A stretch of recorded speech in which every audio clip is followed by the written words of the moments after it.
Coming up on this episode of Inside the Epicenter.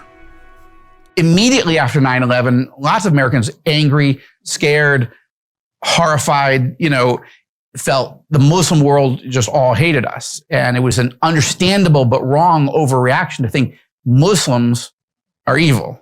Now, I disagree with a Muslim theologically, but what the data tell us is really interesting.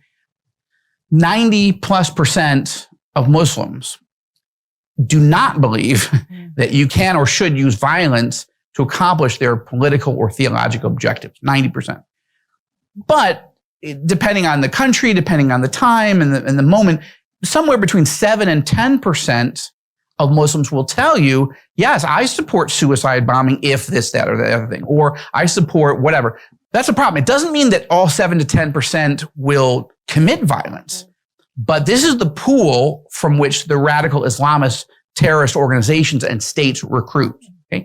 Now you say, okay, so the vast majority of Muslims are nonviolent. True. And that's good. That's very good. The problem is 10% of a world of 1.8 billion Muslims is 180 million people, give or take. So then you got a problem, because now you're like, if all those groups moved to their own country and started their own country called the Islamic Republic of Radikistan, let's just say, that's the 9th largest country in the world. Okay, that's larger than Russia. That's more than half the size of the population of the United States.